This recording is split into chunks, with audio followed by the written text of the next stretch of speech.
Lantas yang dari ini Kalimantan sampai Kalimantan, ada? Kalimantan, coba ini. Dan dari Kalimantan ini, kan? Dari Kalimantan mana?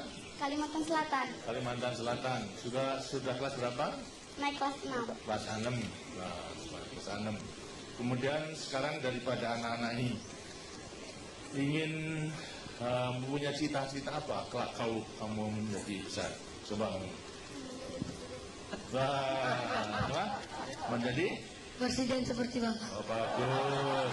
Tapi presidennya itu hanya satu, ya. Seluruh Indonesia presidennya hanya satu. Jadi harus direbutkan oleh 190 juta. Kamu juga ingin jadi presiden? Iya. Ingin jadi presiden juga?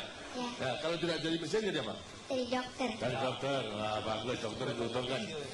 Sekarang dari antara anak-anak apa yang ingin menyampaikan sesuatu pada saya? Coba tanya. Nah, sana ini bicara. Tanya, ini, di sana. Ya. Apa yang ingin sampaikan pada saya?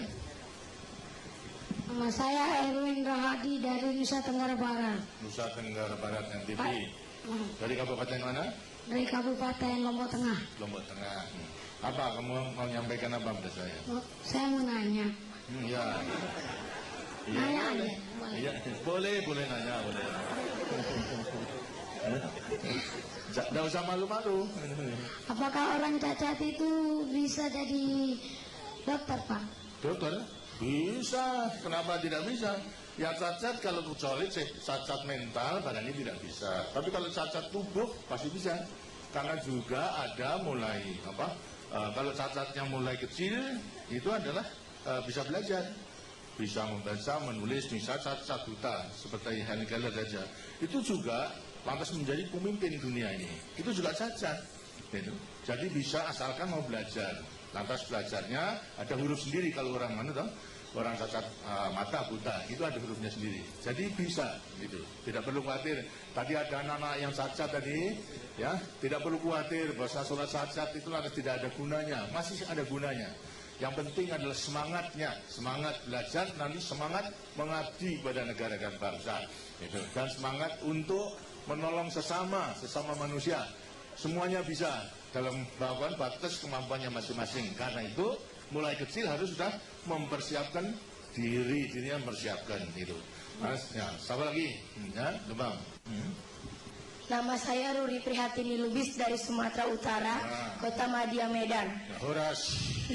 Horas ya. Pak, saya mau tanya, berapa jumlah penduduk Indonesia sekarang yang tinggal di garis kemiskinan? Kemiskinan seluruhnya 190 juta rakyat Indonesia yang masih hidup di bawah garis kemiskinan. Sekarang tahun 93 kita sensus itu masih 25 juta 900 ribu, 25,9 juta rakyat Indonesia. Dan yang menempati kurang lebih 20.666 desa tertinggal. Masih banyak dah? Banyak, Pak. Tapi juga yang sudah kita entaskan daripada kemiskinan juga sudah banyak. Itu selama 25 tahun ini dari 60% sekarang tinggal 13%. 13% dari jumlah yang sudah lebih tinggi. Jadi sudah banyak yang kita tetor, tapi masih ada yang juga belum menikmati pembangunan itu, masih hidup di bawah garis kemiskinan. Karena itulah kita memasuki Pelita 6 itu berjuang untuk mengentaskan mereka. Di antara anak-anak pun juga nanti bisa membantu di desanya masing-masing, ya. Nah, kita. Terima kasih, Pak. Baik. Apa lagi? Siapa lagi? Ya, ini. Kamu jadi presiden, kamu tanya lagi. Nama saya Andi Faisal Patadangi, berasal dari Kabupaten Bone, Sulawesi Selatan. Oh, gitu Selatan. Saya mau tanya, sejak kapan Bapak bercita-cita menjadi presiden? Wah, ini ya. Sebenarnya kalau terus terang karena kehidupan saya dulu, Bapak dulu pada waktu jalan penjajahan sangat menderita. Sekolah aja dapat dikatakan tidak mudah gitu. Satu desa itu yang sekolah hanya saya sendiri, lainnya tidak.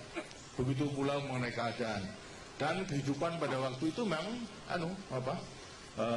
tidak mudah. Tidak hanya sekolah, tapi untuk hidup sehari-hari pun juga susah. Tidak seperti sekarang, kamu itu sudah menikmati daripada hasil perjuangan dan hasil pembangunan. Cita-cita saya pada waktu itu hanya ingin berjuang saja. Berjuang untuk membebaskan diri dari penjajah. Dan telah berhasil, sekarang berjuang untuk mengisi kemerdekaan itu. Jadi terus terang saja, dulu saya tidak mempunyai cita-cita menjadi presiden. Gitu. Nah, jadi hanya kemudian secara kebetulan, kemudian di tengah jalan berjuang ini, rakyat mempercayai pada saya untuk menjadi presiden. Itu jadi lain. Kalau kamu boleh cita-cita, tapi dulu saya tidak mungkin untuk bercita-cita menjadi presiden itu tidak mungkin. Gitu. Tapi toh di tengah jalan perjuangan, Tuhan mengizinkan pada saya dengan dukungan rakyat saya menjadi presiden. Gitu. Ya? Terima kasih. Lagi, ya, ya. Ini, segitu nih, coba. Apa? Nama saya Hamli dari Provinsi Sulawesi Tengah, Kabupaten Bangkai. Saya mau tanya, mengapa presiden di Indonesia cuma satu, padahal Indonesia sangat luas? Ya terang gitu. Nanti kalau presiden itu hanya satu untuk memimpin negara dan bangsa itu. Kalau sampai 2-3 itu, nanti lantas tidak bisa berjalan dengan baik. Banyak pemimpin, banyak kapten, kemudian lantas ya negara menjadi rusak gitu. Tapi terang bahwasanya presiden yang satu ini hanya melaksanakan apa yang diputuskan oleh rakyat, ya, melewati MPR menentukan garis besaran negara. Walaupun satu, tapi sebetulnya terikat kepada garis besaran negara, terikat kepada Pancasila, terikat pada Undang-Undang Dasar 45. Jadi memang tidak boleh, menurut undang-undangnya memang hanya satu, tidak boleh satu aja hanya untuk 5 tahun. Setelah 5 tahun boleh dipilih lagi untuk berapa? 5 tahun. Setelah 5 tahun, kemudian atas pertanggungjawaban bisa juga dipilih lagi untuk berapa? 5 tahun. Begitu seterusnya, ya. Nah, kenapa kamu tanya begitu? Kenapa? Karena siapa kamu tanya begitu? Siapa yang suruh siapa? Karena hanya ingin tahu saja. Nah, kalau di rumah juga begitu, kan tidak ada bapak 2-3, ya toh? Bapaknya kan yang satu toh? Nah iya, yang memimpin rumah tangga ini bapak, hanya satu juga. Ya. Sama lagi ini, ya, ini yang kali gantian. Proklamasi